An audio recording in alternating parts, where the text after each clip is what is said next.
Harusnya sabda Rasul itu berlaku di zaman sekarang. Harusnya ucapan Nabi SAW berlaku di zaman sekarang. Orang-orang yang tidak memiliki kapasitas harusnya jangan menyodorkan diri.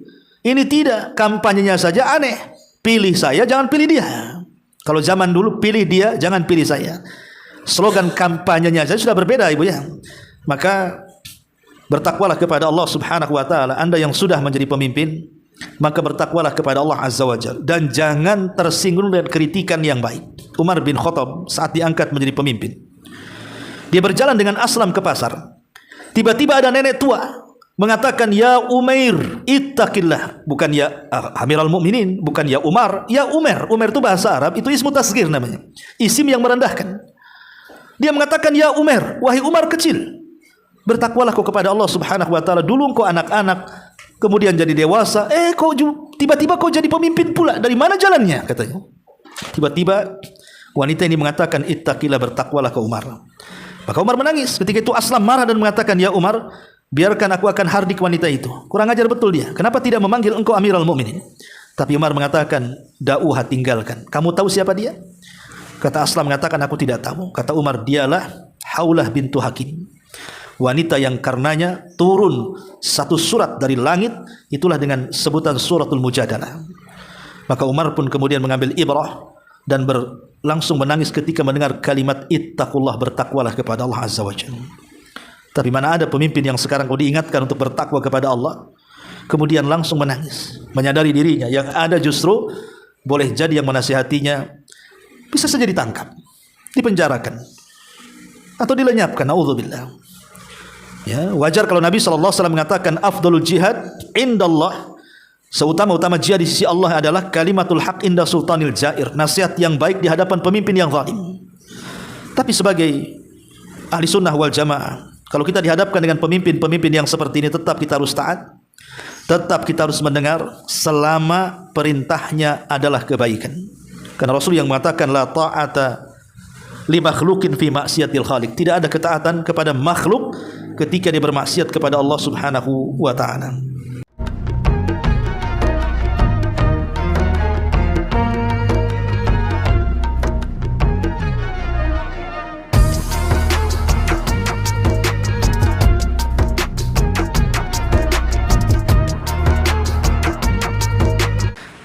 Bismillahirrahmanirrahim. Assalamualaikum warahmatullahi wabarakatuh.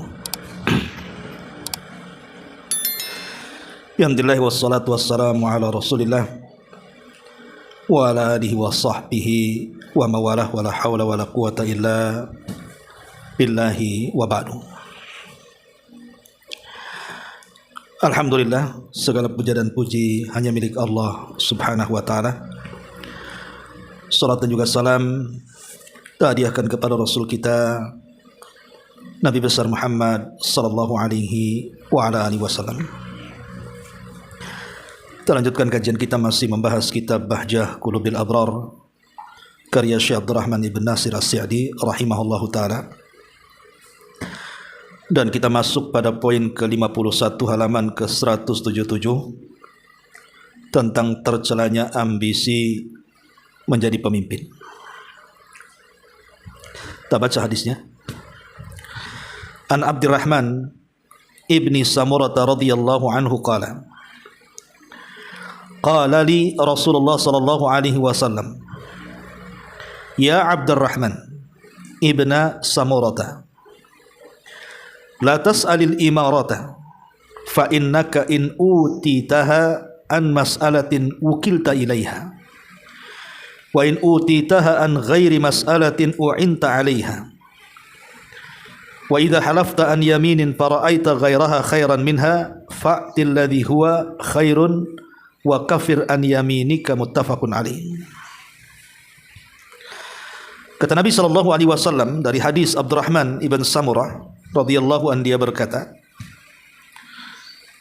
di mana Nabi sallallahu alaihi wasallam bersabda kepadaku, wahai Abdurrahman ibn Samurah, janganlah kamu meminta jabatan ataupun kepemimpinan, sebab jika kamu diberi jabatan karena memintanya, niscaya urusan itu akan diserahkan kepadamu, artinya Allah tidak akan menolongmu. Sedangkan jika kamu diberikan tanpa memintanya, niscaya kamu akan ditolong Allah Subhanahu wa taala di dalam melaksanakan jabatan dan kepemimpinan itu. Dan apabila kamu masuk ke dalam sumpah dengan sebuah sumpah kemudian kamu melihat ada yang lebih baik darinya, kerjakanlah yang lebih baik darinya dan bayarlah kafarah tebusan dari sumpah-sumpahmu itu. Taib, masyiral muslimat yang dimuliakan Allah Subhanahu wa taala. Hadis ini menjelaskan kepada kita tentang bahaya meminta jabatan, meminta sebuah kepemimpinan. Karena Nabi SAW bersabda dalam hadis yang lain, "Innakum satahrisuna 'alal imarati wa innaha satakunu nadamatan wa hasratan fa ni'mat al-murdi'atu wa bi'satil fatimatu." Kata Nabi SAW, kalian akan rakus terhadap jabatan, padahal jabatan akan menjadi penyesalan pada hari kiamat. Ia adalah seenak-enaknya penyusuan dan segetir-getirnya penyapihan. Taib, masyiral muslimat yang dimuliakan Allah Azza wa Jalla. Kenapa kemudian Nabi SAW menasihati sahabat Abdurrahman ibn Samurah agar menjauhi meminta kedudukan, meminta pangkat ataupun jabatan? Karena biasanya orang yang jatuh kepada posisi jabatan ataupun kepemimpinan, maka akan timbul dosa-dosa tanpa sadar yang mengakibatkan akan menghancurkan kehidupannya. Karena biasanya seorang yang masuk pada dunia kepemimpinan, entah dia jadi presiden, entah dia jadi menteri, entah dia jadi pemimpin daerah dan begitu seterusnya, biasanya kalau sudah masuk kepada ranah atau dunia seperti itu, maka mereka akan mudah menghalalkan yang Allah haramkan. Bahkan akan masuk kepada sifat-sifat yang sangat tercela. Seperti umpamanya orang-orang yang masuk pada dunia seperti itu pasti akan menginginkan sebuah ar-rif'atu wal jah. Rif'atu wal jah itu artinya kedudukan yang tinggi, ingin dihargai, ingin dihormati, ingin dimuliakan. Dan itu terlihat ketika para pemimpin ini sudah tidak menjadi pemimpin. Kita bisa melihat ketika dia menjadi pemimpin, subhanallah, kemana-mana ada bodyguard yang mengikutinya, menggunakan protokoler dan begitu seterusnya, dihormati, disanjung dan begitu seterusnya. Tapi ketika kemudian kepemimpinannya sudah selesai, sudah purna tugas atau sudah menjadi pensiun, banyak kemudian orang yang stres, seolah-olah dia terkena penyakit yang kita sebut dengan sesuatu yang belum siap dihadapi dia. Sehingga banyak kemudian yang jatuh jadi pemimpin itu merasa saja dia masih jadi pemimpin. Apa istilahnya itu? Kalau dalam penyakit-penyakit orang yang dulunya pernah sukses, tiba-tiba kemudian dia sudah hilang suksesnya, post power syndrome itu apa itu namanya?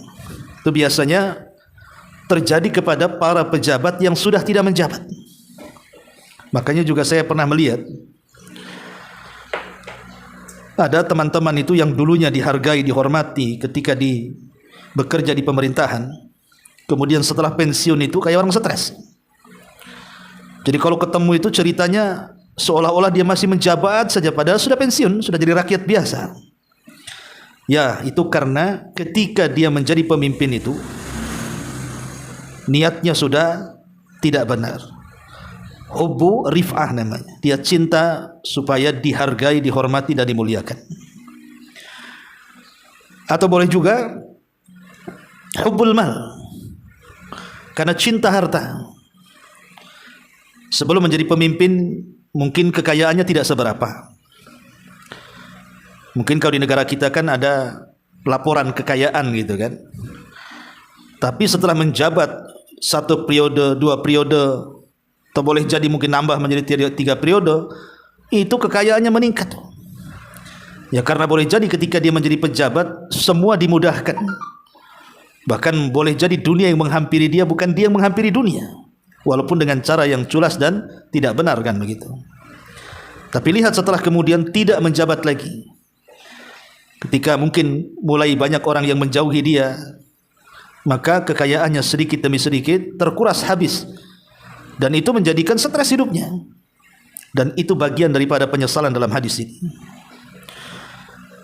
Atau boleh jadi hubus syuhrah, dia cinta ingin popularitas, ingin terkenal. Ketika menjadi pejabat, pemimpin, atau apalagi sampai keluar di medsos gitu ya, di televisi-televisi, di koran-koran, di media-media elektronik yang lainnya, itu sewaktu dia menjabat selalu tampil di depan media, dan itu kebanggaan bagi dia. Tapi setelah tidak menjabat lagi, sudah tidak lagi diliput, mulailah dia stres. Lah kalau seandainya niat menjadi pemimpin itu hanya mengejar hubbur rif'ati, cinta supaya disanjung, cinta supaya dipuji, atau hubbul mal, karena ingin mengumpul-ngumpulkan harta benda saja, melampiaskan syahwatnya, atau mungkin hubbus syuhrah, cinta dengan popularitas, maka kalau seandainya dia turun dari kepemimpinan, maka dia akan merasakan penyesalan yang luar biasa. Itulah kenapa tanggung jawab pemimpin itu besar. Di sini Nabi SAW menasihati Abdullah ibnu Samurah di sini, dan mengatakan, jangan kamu meminta jabatan, sebab jika kamu diberikan jabatan sementara engkau tidak pantas untuk mendapatkan jabatan itu, niscaya urusannya akan diserahkan kepada kita. Maknanya Allah tidak akan membantu kita. Tapi kalau seandainya orang yang meminta kita karena disangkanya atau mungkin dikiranya kita layak untuk menduduki jabatan itu, dan orang-orang mempercayainya kepada kita, dan kita akhirnya menerima karena bukan kehendak kita, tapi orang lain berkehendak, masyarakat yang berkehendak karena melihat kemampuan kita, maka kalau dia kemudian mendapatkan jabatan dengan bismillah, maka insyaAllah dia akan ditolong oleh Allah subhanahu wa ta'ala. Ma'asyiral muslimin wal muslimat rahimani wa rahimakumullah. Satu hari seorang sahabat namanya Abi Dzar Al-Ghifari radhiyallahu anhu, dia datang kepada Nabi SAW dan meminta jabatan, dan mengatakan, ala tasta'miluni ya Rasulullah, Rasul, angkatlah aku menjadi pemimpin. Maka Nabi SAW langsung menepuk kedua bahu Abi Dzar Al-Ghifari radhiyallahu anhu dan mengatakan, ya Aba Dzar, innaka dhaif. Wahai Aba Dzar, kau ini lemah. Wa innaha amanah, kepemimpinan ini amanah. Wa innaha yaumal qiyamah hizyun wa nadama, dan kelak pada hari kiamat maka engkau akan dihinakan dan akan timbul banyak penyesalan. Illa man akhadhaha bihaqqiha, kecuali orang yang mengambil dengan kapasitasnya. Wa addal ladzi alaihi fiha, dan dia betul-betul mengerjakannya dengan amanah di pundaknya. Lihat bagaimana Nabi SAW mengatakan kepada Abu Dzar, ya Abu Dzar, kau ini lemah. Dan itu yang terjadi. Potret kepemimpinan negeri kita ini bukan karena dia punya skill leader terbaik untuk menjadi pemimpin, tidak, tapi kebanyakan karena banyak masanya, mungkin dia public figure, artis dan yang semacamnya, apalagi pemilihan dengan banyaknya suara, tak jarang juga kemudian menggunakan serangan pajar dan yang semisalnya, akhirnya terpilih orang-orang yang tidak memiliki kapasitas di bidangnya, tiba-tiba kemudian diduduki orang tersebut. Apa yang terjadi? Maka Nabi SAW mengatakan, idza wusidal amru ila ghairi ahli fantadiri sa'ah. Kalau sebuah urusan itu dipegang kepada yang bukan bidangnya, maka tunggulah kehancurannya, tunggulah kiamatnya. Itulah ancaman Nabi SAW. Makanya kenapa Nabi menasihati seperti itu. Kita lihat manusia terbaik setelah Nabi SAW adalah Abu Bakar Siddiq radhiyallahu anhu. Ketika Abu Bakar Siddiq radhiyallahu anhu mendengar saat wafatnya Nabi SAW pun jasad Rasul belum dikuburkan, dia mendengar orang-orang Ansar sedang mengadakan pertemuan dan meniatkan untuk mengangkat Sa'd bin Ubadah, pemimpin Khazraj, menjadi pengganti Nabi SAW. Maka Abu Bakar datang menggandeng Umar dan juga Abu Ubaidah ibn al-Jarrah, kemudian menjelaskan siapa yang layak menjadi pemimpin. Ketika itu Umar bin Khattab radhiyallahu an langsung ditarik tangannya oleh Abu Bakar Siddiq radhiyallahu an.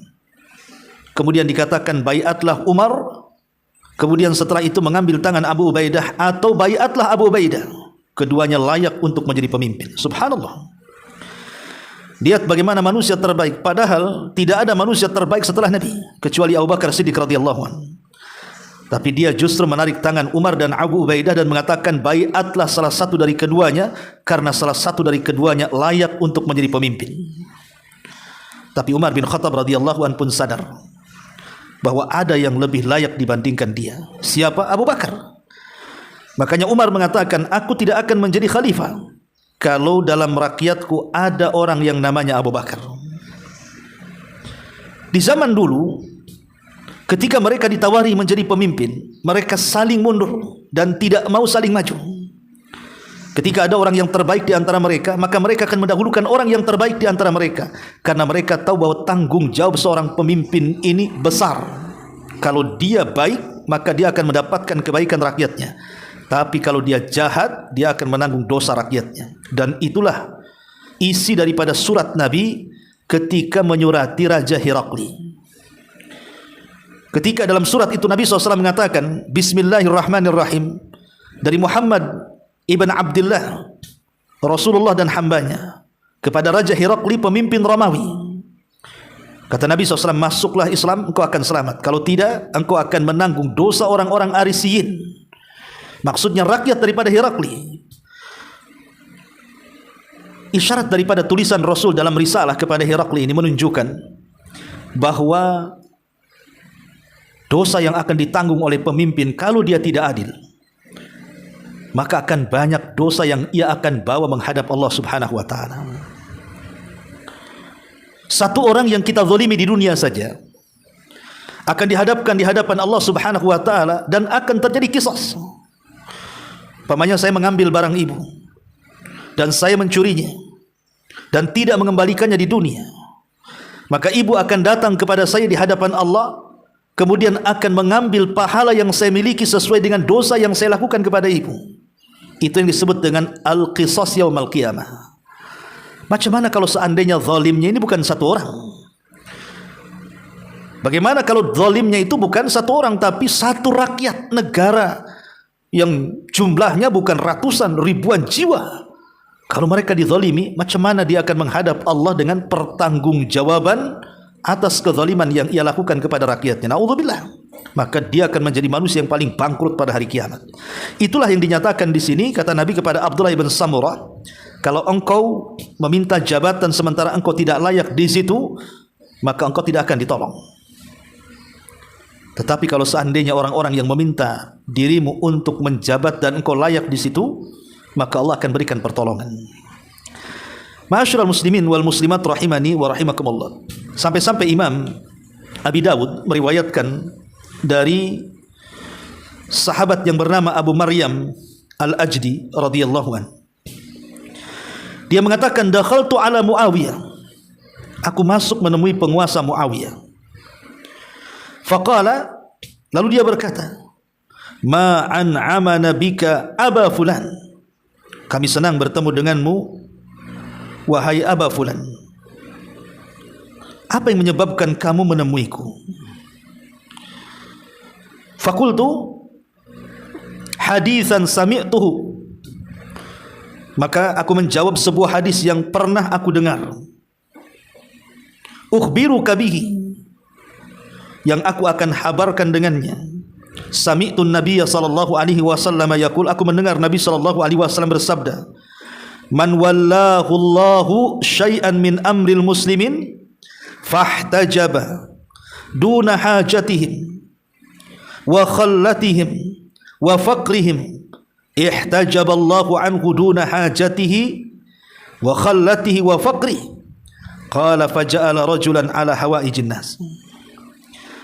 Maka dia mengatakan, aku mendengar Nabi SAW bersabda, barang siapa dijadikan oleh Allah sebagai pemimpin yang mengurusi sesuatu dari urusan kaum muslimin, lalu dia menutupi diri dari keperluan masyarakat, kebutuhan masyarakat, kefakiran masyarakat, niscaya Allah akan tutup diri pemimpin tersebut dari keperluannya, kebutuhannya dan kefakirannya.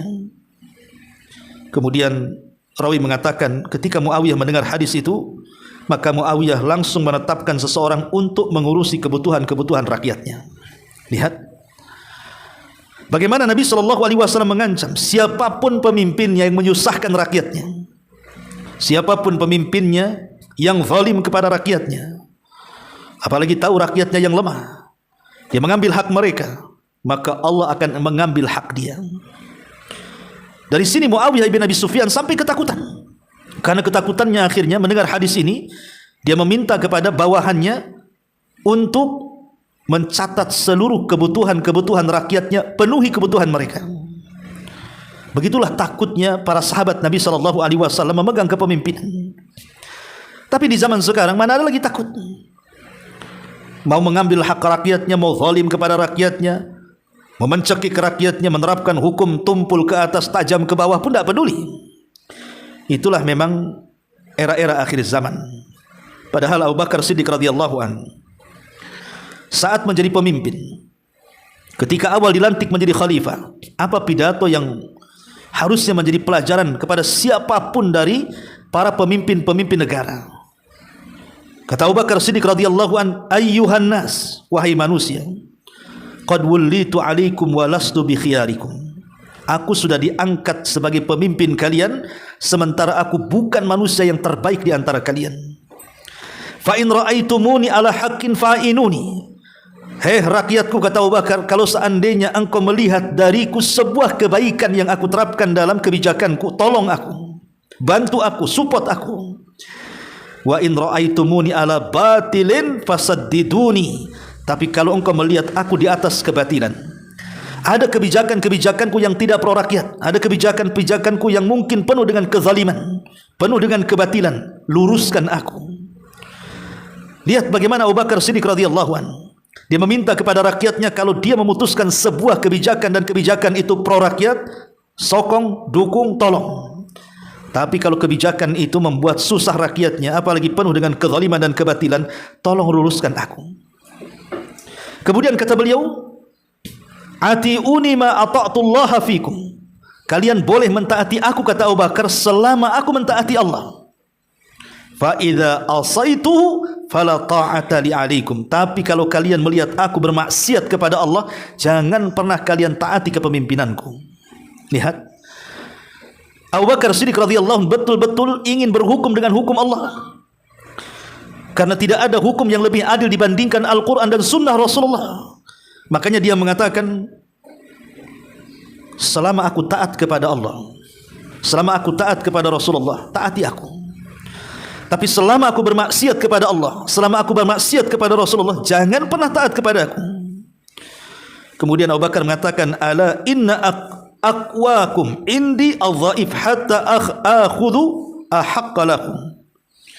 Kata Abu Bakar, sesungguhnya orang kuat di antara kalian adalah lemah di sisiku, sampai hatta akhudal haqqa lahu, sampai aku mengambil hak dia.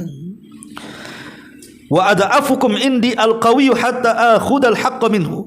Dan orang yang paling lemah di antara kalian adalah orang yang paling kuat di sisiku, sampai aku mengambil haknya. Subhanallah. Lihat bagaimana kepemimpinan Abu Bakar betul-betul membela rakyatnya. Siapa yang merasa kuat di sisi rakyatnya, maka di sisiku dia orang yang paling lemah. Karena biasanya orang yang kuat itu cenderung menindas. Orang yang paling kuat itu cenderung untuk berbuat jahat dan zalim. Makanya Abu Bakar ingin membentengi rakyatnya, seolah-olah Abu Bakar mengatakan, aku adalah backing kalian. Tenang, jangan takut dengan orang-orang yang kalian anggap itu kuat, karena engkau punya aku. Tapi orang yang paling lemah di antara kalian, yang boleh saja ditindas, kalian orang yang paling kuat di sisiku. Kemudian Abu Bakar mengatakan, aqulu qauli hada wastaghfirullah li wa lakum.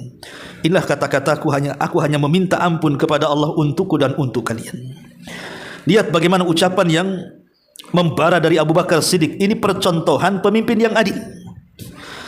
Makanya kalau kita lihat bagaimana pemimpin-pemimpin yang adil itu betul-betul mendapatkan keutamaan yang besar di sisi Allah Subhanahu wa taala. Nabi SAW sampai memasukkan deretan 7 manusia yang akan mendapatkan naungan di hari yang tidak ada naungan kecuali naungan Allah Subhanahu wa taala. Kata Rasul, sab'atun yudhilluhumullahu fi dhillihi yauma la dhilla illa dhilluh. Ada 7 kelompok yang akan mendapatkan naungan arsy di saat tidak ada naungan kecuali dengan naungan arsy Allah Subhanahu wa taala. Yang pertama justru Rasul mengatakan imamun adil. Imam yang adil, pemimpin yang adil. Bahkan Nabi SAW sampai mendoakan dan mengatakan, man waliya min amri ummati syai'an farafaqa bihim fafruq bihi. Ya Allah, siapapun dari umatku yang diangkat menjadi pemimpin, kok dia lembut dengan rakyatnya, dia baik dengan rakyatnya, dia memperhatikan hak dan kebutuhan rakyatnya, maka perbaikilah pemimpin yang seperti ini. Tapi sebaliknya, kata Rasul, barang siapa yang diangkat menjadi pemimpin dari umatku, kemudian dia berbuat jahat kepada rakyatnya, hancurkan pemimpin yang seperti ini. Ma'asyiral muslimin yang dimuliakan Allah Subhanahu wa taala, maka dari sini ada nasihat kepada para pemimpin, siapapun pemimpinnya. Apakah pemimpin ini selevel negara, mungkin presiden atau bawahannya menteri-menteri, atau mungkin sampai kepada wali kota, lurah, RT, RW, sampai kepada pemimpin rumah tangga. Kata Nabi SAW, thalathatun la yaruddullahu du'a'ahum. Ada 3 kelompok, tidak mungkin ditolak doanya. Yang pertama, adzakirullaha katsira, orang-orang yang berzikir kepada Allah. Yang kedua, wal madlum, orang yang dizalimi. Dan yang ketiga, wal imamul muqsit, dan pemimpin yang adil. Ini bentuk pertolongan Allah, di mana para pemimpin yang adil itu mereka ditolong Allah dengan cara dikabulkan doa-doanya. Maka mulailah dari pemimpin-pemimpin keluarga, baru naik kepada pemimpin-pemimpin berikutnya sampai boleh jadi ke pemimpin negara. Maka kalau doa-doa Anda ingin dikabulkan, maka menjadilah pemimpin yang adil. Karena kalau seandainya Anda menjadi para pemimpin yang adil, maka Nabi SAW menganggap pemimpin yang seperti ini adalah manusia terbaik yang ada di kolong langit. Kata Nabi SAW, ala ukhbirukum bihiyari umaraikum wa syirarihim. Maukah aku kabarkan kepada kalian pemimpin-pemimpin terbaik dan pemimpin-pemimpin terburuk, kata Rasul. Adapun pemimpin-pemimpin terbaik, khiyaruhum alladzina tuhibbunahum wa yuhibbunakum wa tad'una lahum wa yad'una lakum. Pemimpin-pemimpin yang kalian cinta dengan rakyat atau yang dicintai rakyat, atau yang kalian berdoa dengan doa baik kepada rakyat atau yang didoakan baik oleh rakyatnya. Maka kita lihat, kalau satu pemimpin itu dilaknat oleh rakyatnya, dijelek-jelekkan oleh rakyatnya, diburuk-burukan oleh rakyatnya, berarti pemimpin yang seperti ini bukan tanda-tanda pemimpin yang baik. Karena Rasul yang mengatakan, wa syiraru ummaraikum, dan seburuk-buruk pemimpin kalian adalah alladzina tubghidunahum wa yubghidunakum wa tal'anunahum wa yal'anunakum. Engkau membenci rakyatnya dan rakyat membenci engkau. Engkau melaknat rakyatnya dan rakyat melaknat engkau. Maka berlindunglah dari pemimpin-pemimpin yang buruk, karena mereka adalah pemimpin-pemimpin yang dilaknat Allah Subhanahu wa taala. Ma'asyiral muslimat yang dimuliakan Allah Subhanahu wa taala. Satu hari Umar bin Khattab radhiyallahu anhu, entah kenapa dia bicara dengan unta yang merupakan unta sedekah. Jadi Umar berdialog dengan unta, padahal unta pun tak paham dengan dialog Umar. Umar mengatakan di hadapan unta, inni akhafu an us'ala anka yaumal qiyamah. Hei unta, katanya, aku takut aku akan ditanya gara-gara kamu pada hari kiamat, katanya. Lihat, karena unta itu unta sedekah. Takut kalau seandainya Umar itu tidak menyalurkan unta-unta itu kepada yang berhaknya, makanya dia tanya setiap barang-barang yang merupakan milik rakyat, semua akan ditanya di hadapan Allah Subhanahu wa taala. Sampai unta pun ditanya sama Umar. Hei unta, kata Umar, aku takut gara-gara engkau aku akan ditanya di hadapan Allah Subhanahu wa taala kelak pada hari kiamat. Ma'asyiral muslimin, muslimat yang dimuliakan Allah Subhanahu wa taala, makanya dalam sebuah hadis Rasul mengatakan, in syi'tum an ba'tukum an imarati wa ma hiya. Jika kalian mau, kata Rasul, aku akan habarkan jenis kepemimpinan bagi kalian. Apa itu menjadi pemimpin, kata Rasul? Maka sahabat mengatakan, apa itu wahai Rasul? Maka Rasul mengatakan, awwaluha malamah, wa thaniha nadamah, wa thalithuha azabun yaumal qiyamah. Awal diangkat menjadi pemimpin itu sebuah kehancuran. Yang keduanya, engkau akan mendapatkan penyesalan. Yang ketiganya, engkau akan mendapatkan azab pada hari kiamat. Illa man adal, kata Rasul, kecuali engkau menjadi pemimpin yang adil. Maka kalau seandainya pemimpin itu tidak adil, maka dia akan mendapatkan 3 perkara ini. Pertama, malamatun, kehancuran. Yang kedua, nadamatun, penyesalan. Yang ketiga, azabun yaumal qiyamati, azab kelak pada hari kiamat. Na'udzubillah thumma na'udzubillah. Itulah yang kemudian Nabi SAW sampai menasihati sahabat Abdullah ibn Samurah ini. Ma'asyiral muslimat yang dimuliakan Allah Subhanahu wa taala. Tapi ada sebuah hal yang menarik dari surat yang ditulis oleh Al-Hasan kepada Umar bin Abdul Aziz. Jadi ketika Umar bin Abdul Aziz diangkat menjadi khalifah, dia menulis kepada Imam Al-Hasan untuk mencatat ciri-ciri pemimpin yang adil itu seperti apa. Harusnya seperti itu. Harusnya para pemimpin itu punya penasihat-penasihat spiritual yang memang ahli dalam agama, ahli di dalam Al-Quran, ahli dalam hadis-hadis Nabi SAW, supaya setiap keputusannya tidak keluar daripada firman Allah dan hadis Nabi SAW. Karena itu keadilan. Ya. Maka kemudian Imam Hasan mencatat sebuah surat permintaan wasiat daripada Umar bin Abdul Aziz untuk mencatat ciri-ciri pemimpin yang adil. Isi suratnya, i'lam ya amiral mu'minin, innallaha ja'alal imamal adila qiwama kulli ma'ilin wa qasda kulli ja'irin wa salaha kulli fasidin wa quwwata kulli dha'ifin wa nisfata kulli madlumin wa mafza'a kulli malhufin. Ketahuilah wahai amiral mu'minin, sesungguhnya Allah telah menjadikan pemimpin yang adil itu pelurus setiap kebengkokan. Kalau ada yang bengkok di masyarakat, pemimpin yang meluruskannya. Ataupun pemberantas setiap kezaliman. Jadi kalau ada kejahatan di masyarakat, berantas oleh para pemimpin. Wasalaha kulli fasidin, dia memperbaiki setiap kerusakan. Ada di masyarakat, ada undang-undang yang nyeleneh, langsung buatkan undang-undang yang sesuai dengan syariat. Wa quwwata kulli dhaifin, dan pemimpin adalah kekuatan bagi orang-orang lemah. Bukan melemahkan orang-orang yang lemah, tapi menguatkan orang-orang yang lemah. Ini mah tidak.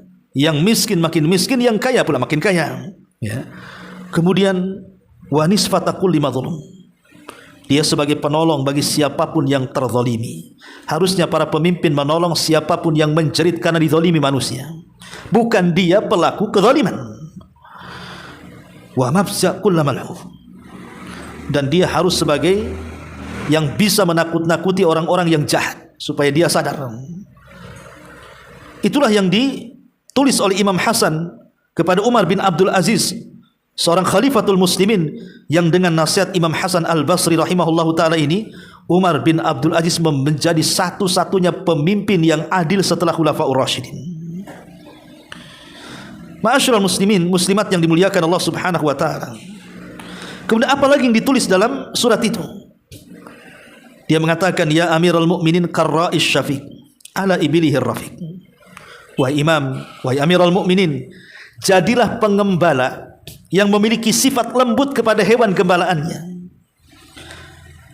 Itulah makanya Nabi SAW dikatakan oleh ahli sejarah, min ra'il ghanami ila ra'il umami, atau min riayatil ghanami ila riayatil umami. Nabi itu dididik oleh Allah mulai jadi pemimpin kambing-kambing menjadi penggembala, akhirnya terdidik menjadi pemimpin umat manusia. Dari mana Nabi SAW mendapatkan percontohan menjadi pemimpin umat selembut itu? Saat dia menggembala kambing, mendapatkan sifat-sifat itu. Makanya kemudian dia mengatakan, wahai Amirul Mukminin, jadilah seorang pengembala yang lembut kepada gembalaannya. Ya Amirul Mukminin, wassil yatama wa khazzin masakin wa yurabbi saghirahum wa yamunna kabirahum. Wahai Amirul Mukminin, perhatikan anak-anak yatim, perhatikan orang-orang miskin, berikan pendidikan anak-anak kecil di antara mereka, sayangi orang-orang yang sudah tua di antara mereka. Ya Amirul Mukminin, kal qalbi bainal jawaih tasluhul hawaij bisalahi wa tafsudu bi fasadihi. Wahai Amirul Mukminin, seperti hati yang sangat lembut yang bisa membenahi yang rusak dan berusaha untuk memperbaiki yang rusak. Ya Amirul Mukminin, huwal qa'im bainallah wa baina ibadi, yasma'u kalam Allah wa yusmi'uhum wa yanzuru ila Allah wa yurihim wa yanqadu ila Allah wa yakuduhum. Wahai Amirul Mukminin, katanya, tegaklah di antara Allah dan di antara hamba-hambanya. Artinya, jangan lupakan Allah ketika mengurus rakyatnya. Dengar kalam Allah Al-Quran dan perdengarkan Al-Quran kepada rakyatmu. Jadi Imam Hasan meminta kepada Khalifah Umar bin Abdul Aziz untuk mendengarkan Al-Quran dan memperdengarkan Quran juga kepada orang lain, kepada rakyatnya. Sebab kalau pemimpin dekat dengan Quran, maka dia akan adil dalam kepemimpinannya. Lihat kepada Allah, kemudian perlihatkan Allah kepada mereka. Lihat kepada Allah, perlihatkan Allah kepada mereka. Maksudnya, dekatlah dengan Allah. Kemudian setelah dekat dengan Allah, ajak rakyatnya untuk lebih dekat dengan Allah Subhanahu wa ta'ala. Ma'asyiral muslimat yang dimuliakan Allah Subhanahu wa ta'ala, dan banyak lagi, sampai kepada ucapan ya Amirul Mukminin, idza bu'thira ma fil qubur wa hussila ma fis sudur fal asraru zahiratun wal kitabu la yughadiru saghiratan wala kabiratan illa ahsaha. Ya Amirul Mukminin, apabila engkau sudah masuk ke liang kubur, kemudian yang tidak tampak di dunia Allah tampakkan di hadapannya, dan kitab-kitab catatan tidak ada satupun yang tertinggal dari dirimu, baik yang kecil ataupun yang besar, pasti ada catatannya. Apa yang kau akan dihadapkan di hadapan Allah Subhanahu wa ta'ala. Kemudian Umar bin Abdul Aziz ketika membaca surat itu, fabaka, dia pun menangis. Dan dia berusaha untuk mengamalkan nasihat Hasan Al-Basri rahimahullahu ta'ala. Inilah contoh bagaimana kepemimpinan di zaman dulu itu luar biasa. Tapi sayang, cerita hanyalah tinggal cerita, kisah hanyalah tinggal kisah. Tidak pernah kemudian diambil ibrah dan pelajaran oleh para pemimpin sekarang. Betul kata Anas bin Malik radhiyallahu anhu mengatakan, sayati alaikum zaman walladzi ba'dahu syarru minhu. Akan datang zamannya di mana setelahnya pasti lebih buruk daripada sebelumnya. Lihat pemimpin-pemimpin di zaman dulu dengan pemimpin-pemimpin di zaman sekarang. Kemana Umar bin Abdul Aziz? Kemana Abu Bakar? Kemana Uthman? Kemana Ali? Kemana Abu Bakar Siddiq radhiyallahu anhu? Kemana kepemimpinan Nabi sallallahu alaihi wasallam? Maka Islam hanya tinggal namanya, Al-Quran hanya tinggal catatannya.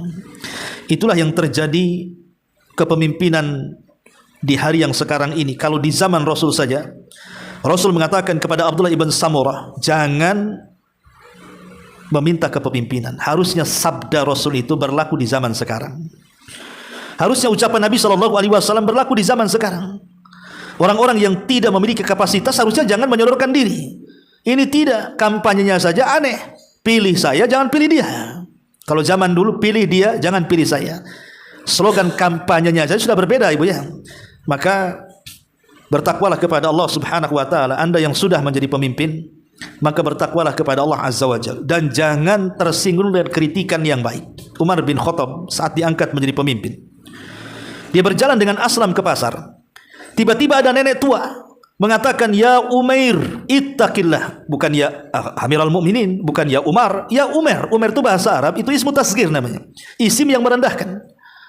Dia mengatakan, ya Umar, wahai Umar kecil, bertakwalah kau kepada Allah Subhanahu wa taala. Dulu kau anak-anak, kemudian jadi dewasa, kau tiba-tiba kau jadi pemimpin pula. Dari mana jalannya? Katanya. Tiba-tiba wanita ini mengatakan, ittaqillah, bertakwalah kau Umar. Maka Umar menangis. Ketika itu Aslam marah dan mengatakan, ya Umar, biarkan aku akan hardik wanita itu. Kurang ajar betul dia. Kenapa tidak memanggil engkau Amirul Mukminin? Tapi Umar mengatakan, da'uha, tinggalkan. Kamu tahu siapa dia? Kata Aslam mengatakan, aku tidak tahu. Kata Umar, dialah Haulah bintu Hakim, wanita yang karenanya turun satu surat dari langit, itulah dengan sebutan suratul Mujadalah. Maka Umar pun kemudian mengambil ibrah dan langsung menangis ketika mendengar kalimat ittaqullah, bertakwalah kepada Allah Azza wa Jalla. Tapi mana ada pemimpin yang sekarang kau diingatkan untuk bertakwa kepada Allah, kemudian langsung menangis, menyadari dirinya yang ada justru boleh jadi yang menasihatinya bisa saja ditangkap, dipenjarakan, atau dilenyapkan. Naudzubillah. Ya, wajar kalau Nabi SAW mengatakan afdalul jihad indallah, seutama-utama jihad di sisi Allah adalah kalimatul haq inda sultanil jair, nasihat yang baik di hadapan pemimpin yang zalim. Tapi sebagai ahli sunnah wal jamaah, kalau kita dihadapkan dengan pemimpin-pemimpin yang seperti ini, tetap kita harus taat, tetap kita harus mendengar selama perintahnya adalah kebaikan. Karena Rasul yang mengatakan la ta'ata li makhluqin fi maksiatil khaliq, tidak ada ketaatan kepada makhluk ketika dia bermaksiat kepada Allah Subhanahu wa taala. Ma'asyiral muslimat yang dimuliakan Allah Subhanahu wa taala, ini di antara keterangan hadis yang ke-51 tentang tercelanya ambisi kepemimpinan. Kemudian di sini di ujung hadis Rasul mengatakan, idza halafta an yaminin fara'aita ghairaha khairan minha fa'til ladzi huwa khairun wa kaffir an yaminika, muttafaqun alaih.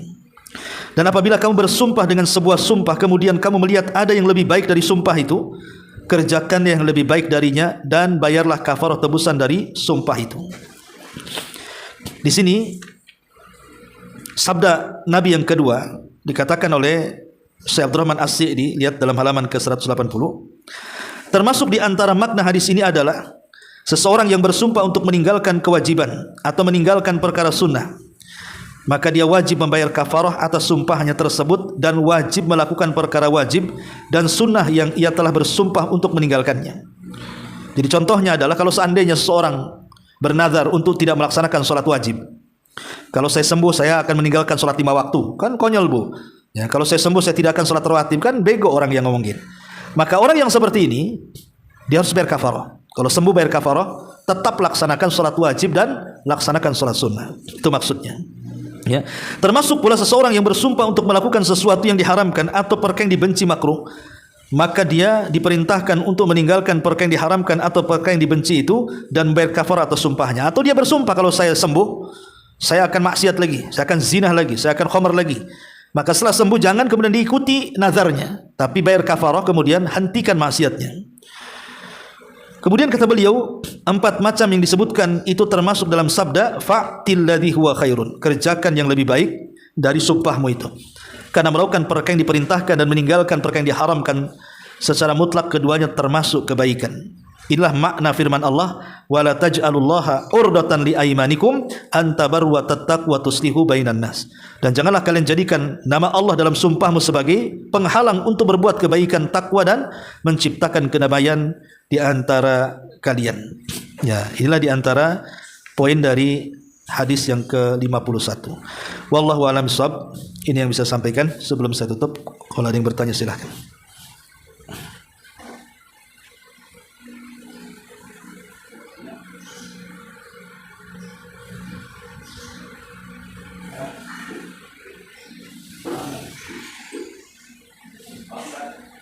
Enggak ada. Ya wallahu a'lam. Subhanaka bihamdika asyhadu an la ilaha illa anta astaghfiruka wa atubu ilaik. Allahu ta'ala alam. Assalamualaikum warahmatullahi wabarakatuh.